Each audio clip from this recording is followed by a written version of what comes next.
The shadow of tourism. Allegations of violence and displacement in Ruaha National Park. The idyllic landscapes of Ruaha National Park, Tanzania, belie a darker reality. A chilling narrative unfolds, exposing allegations of brutal violence, displacement, and human rights abuses perpetrated against pastoralist communities residing within and around the park. These accusations, amplified by the Oakland Institute and corroborated by a World Bank investigation, cast a long shadow over a tourism development project funded by the very institution now grappling with its devastating consequences.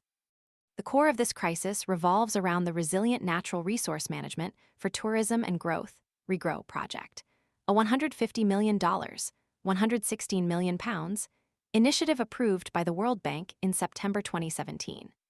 Intended to boost tourism in southern Tanzania, shifting focus from over-touristed northern regions like Ngorongoro and the Serengeti, the project inadvertently fueled a firestorm of alleged human rights violations. Pastoralist communities paint a harrowing picture.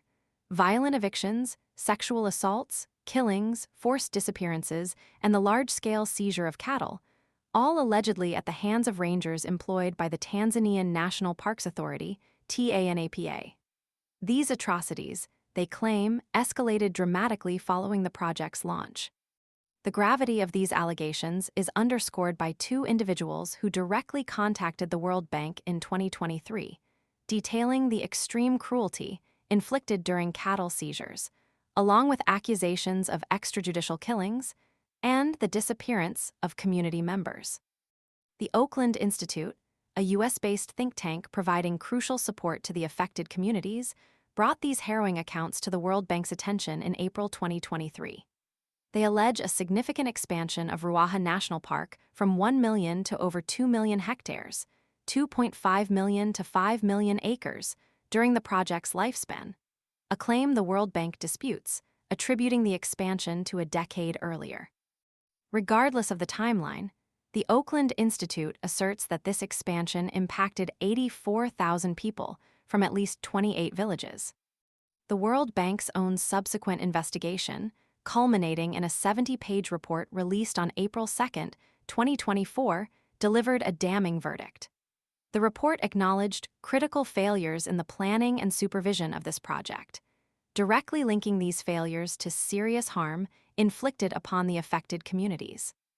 The report poignantly highlights the project's oversight. The project should have recognized that enhancing TANAPA's capacity to manage the park could potentially increase the likelihood of conflict with communities trying to access the park. This damning assessment prompted swift action. The World Bank suspended REGROW funding in April 2024 after uncovering violations of its own resettlement policy and the Tanzanian government's failure to establish mechanisms for reporting violent incidents or seeking redress. The project was ultimately canceled in November 2024. While a World Bank spokesperson expressed deep concern about the serious nature of the reports of incidents of violence and reiterated a commitment to the well-being of affected communities, the response falls far short of addressing the scale of the devastation. Anuradha Mittal, executive director of the Oakland Institute, described the investigation as scathing, asserting that it confirmed the bank's grave wrongdoing which devastated the lives of communities. She powerfully denounced the suggestion that alternative livelihoods, such as clean cooking and microfinance, could compensate for the displacement of tens of thousands, suggesting that tens of thousands of people forced out of their land can survive with alternative livelihoods, such as clean cooking and microfinance, is a slap in the face of the victims, she stated. The economic ramifications are profound. Wildlife-based tourism forms a cornerstone of Tanzania's economy, contributing over 25% of its foreign exchange earnings in 2019. The future of community resettlement now rests solely with the Tanzanian government, according to the World Bank.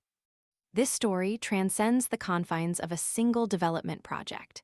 It serves as a stark warning, a cautionary tale of the devastating consequences when economic development prioritizes profit over people, and when the voices of marginalized communities are ignored.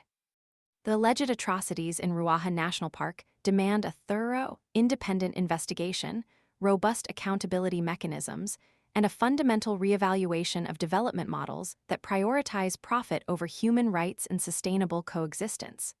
The silence surrounding these allegations is deafening. The need for justice is undeniable.